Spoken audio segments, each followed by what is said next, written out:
Ladies and gentlemen, listen carefully because if you currently own something like $500 of silver, you need to understand that your position is no longer sitting quietly on the sidelines of the financial system.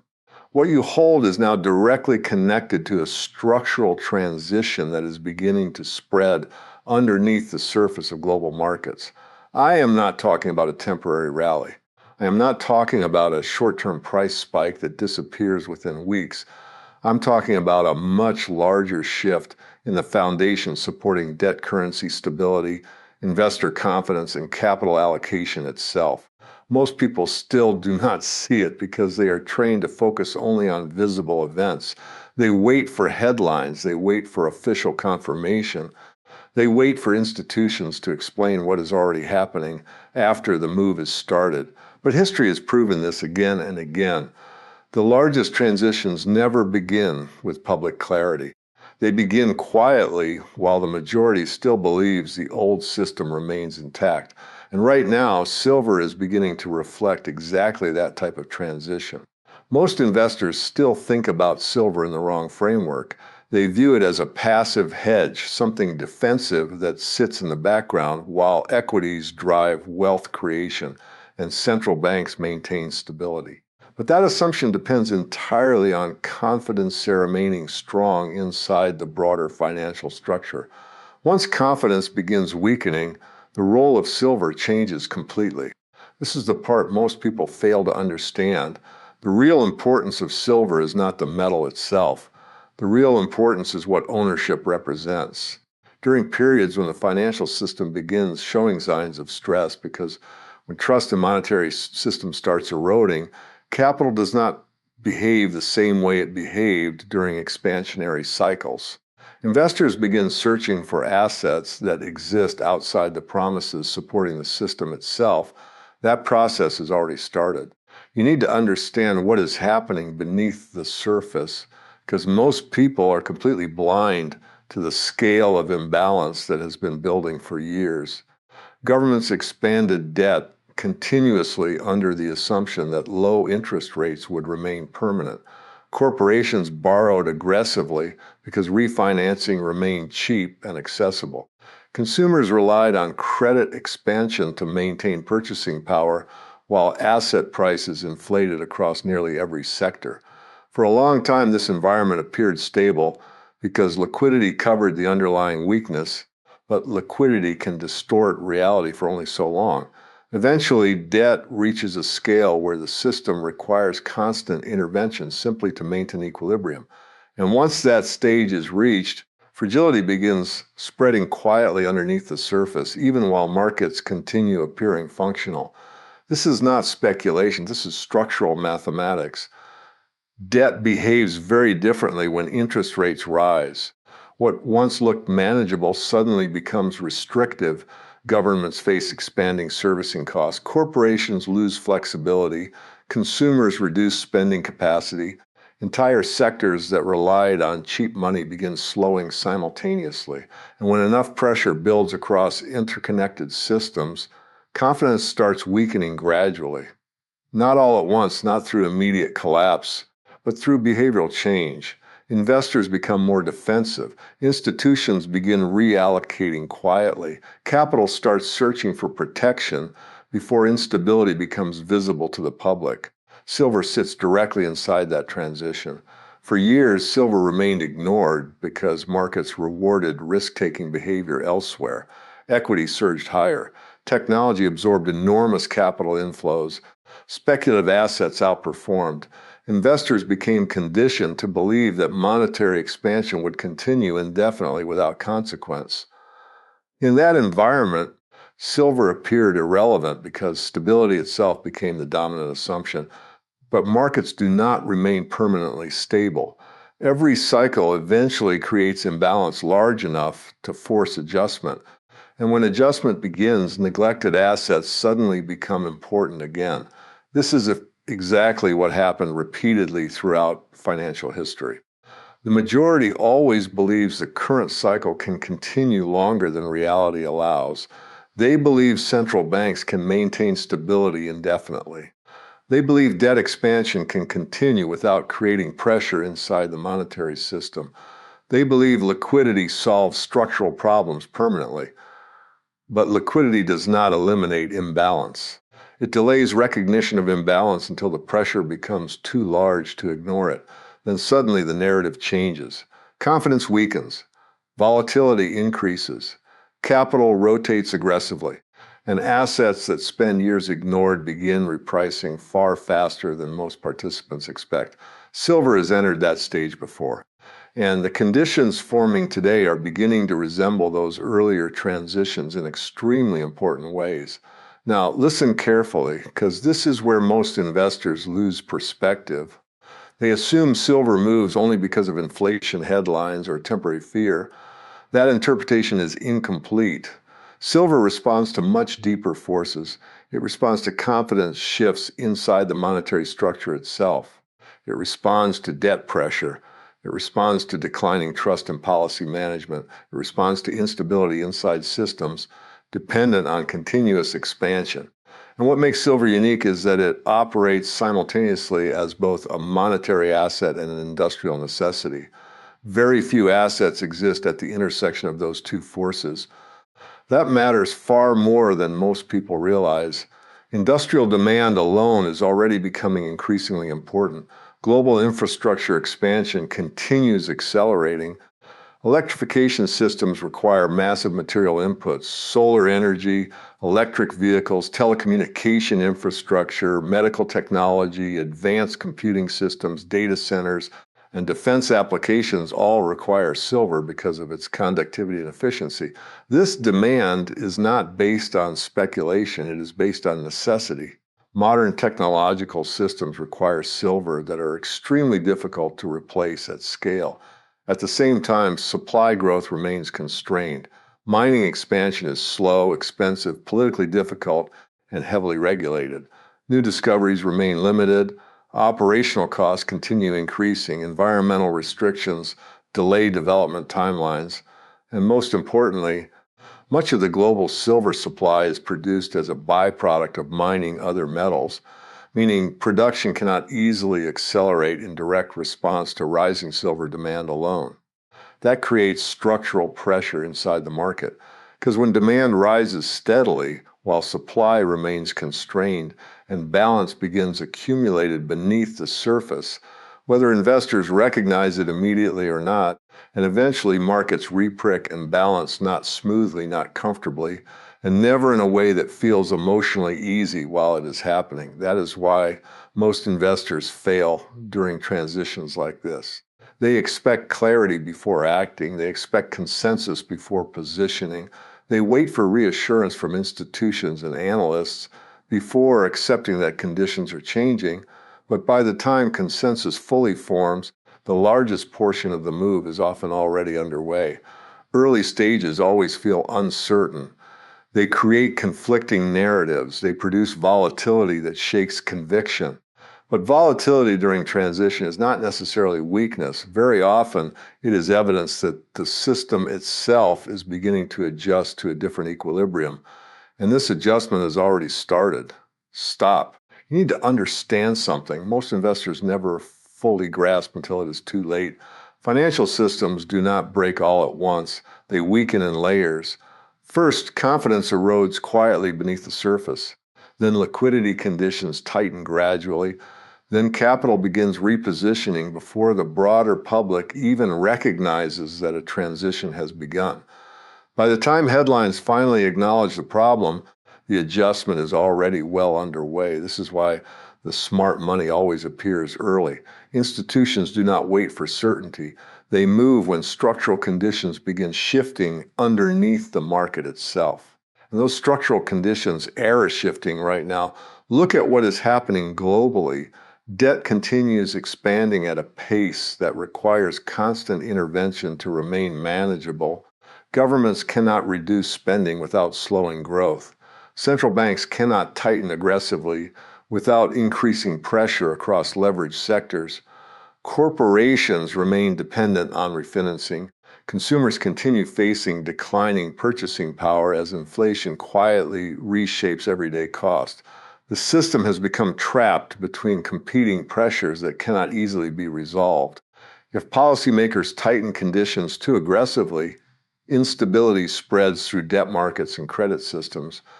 If they loosen conditions again, currencies weaken and inflation pressure accelerates further. This is a tension forming underneath everything. Most people still assume central banks retain complete control over outcomes because that assumption defined the last cycle.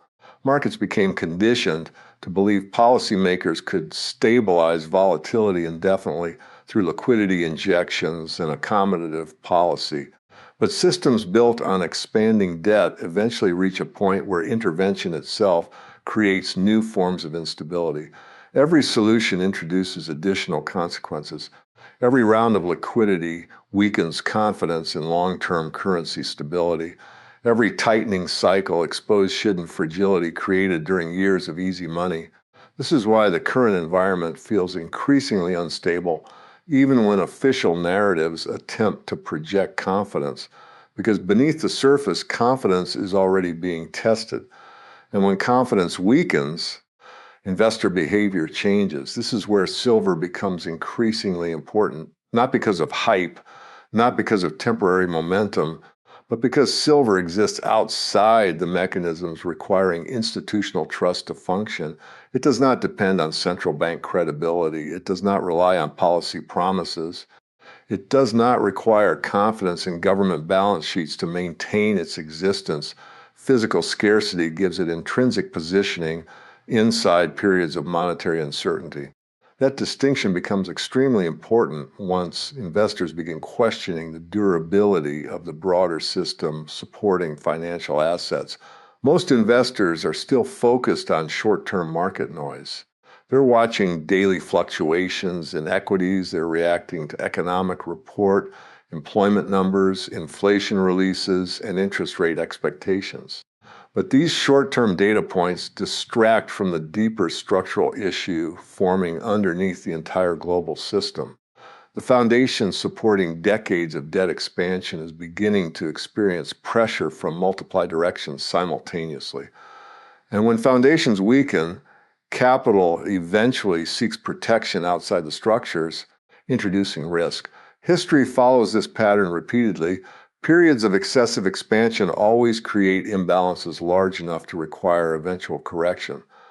During expansionary cycles, leverage increases because stability appears permanent. Risk-taking accelerates because liquidity remains abundant. Investors stop questioning assumptions because rising asset prices reinforce confidence, but no debt-driven cycle expands forever without consequence. Eventually, the burden of maintaining the system becomes larger than the system itself can comfortably support. That is when volatility begins spreading through markets in ways policymakers struggle to contain cleanly. This never ends quietly. And when these transitions unfold, precious metals begin attracting renewed attention. Not because investors suddenly become emotional, but because they begin reassessing what actually preserves value during periods of structural stress. Silver becomes especially important because it benefits from both monetary uncertainty and industrial necessity simultaneously. That combination is rare. Most assets respond primarily to one force or the other. Silver operates in both dynamics at the same time. Think carefully about what that means. If economic uncertainty increases, monetary demand for silver rises because investors seek alternatives outside traditional financial structures. But even if industrial expansion slows temporarily, the long-term infrastructure transformation already underway globally continues, requiring enormous quantities of silver electrification, energy systems, advanced manufacturing, digital infrastructure, telecommunications, and technological development all continue expanding over multi-decade timelines. Silver remains deeply embedded within that process. This creates a powerful structural foundation beneath demand. At the same time, the silver market itself remains extremely small relative to global capital flows. That is a critical detail most investors underestimate. Global bond markets represent hundreds of trillions of dollars. Equity markets operate at enormous scale. Institutional capital constantly reallocates between sectors searching for protection, yield, and stability. Silver, by comparison, is tiny, which means it does not require a massive shift in investor behavior to produce major price movement. Even a relatively small reallocation of global capital toward precious metals can create disproportionate impact because supply remains constrained while available physical inventory is limited. That is why silver historically does not move gradually once momentum develops. It remains ignored for long periods while pressure builds quietly underneath the market. Then suddenly attention returns. Institutions increase exposure, retail participation accelerates, narratives shift rapidly from dismissal to recognition. And because the market is relatively small, repricing occurs aggressively rather than slowly. Investors who waited for reassurance find themselves reacting emotionally after the move is already underway. This cycle repeats constantly throughout financial history. First comes neglect, then accumulation, then recognition, then repricing. And the early stages always feel uncertain because uncertainty itself is what prevents the majority from positioning before the transition becomes obvious. Most investors require validation from consensus before acting. They want certainty, they want headlines confirming the move, they want institutional approval before accepting that conditions have changed. But markets reward positioning before certainty appears, not after. That is why conviction matters during periods like this. If you own $500 of silver, you need to recognize that your position now represents exposure to multiple converging forces simultaneously. Monetary instability, debt pressure, industrial expansion, supply constraints, capital rotation. These forces are not isolated, they reinforce one another. And when multiple forces begin aligning around the same asset class, the resulting adjustment rarely remains subtle. This is not about predicting an exact price target. The obsession with specific numbers causes investors to miss the much larger point. What matters is not a precise forecast. What matters is recognizing the direction of the broader transition underway. Because once capital begins moving consistently toward assets perceived as monetary protection, that movement tends to persist longer and accelerate faster than most participants initially expect. But you also need to understand the psychological side of this process, because this is where most people fail. Volatility will increase. Sharp moves higher will be followed by reversals. Analysts will disagree publicly. Narratives will conflict. Financial media will create confusion because uncertainty generates attention. During these phases, conviction becomes extremely difficult to maintain for Tutton, who do not understand the deeper structure driving the movement. This is how wealth transfers occur during major transitions.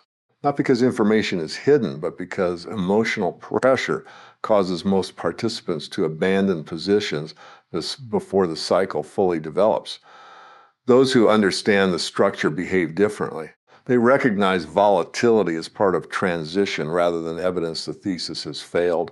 They understand that large financial adjustments never unfold in perfectly smooth pattern.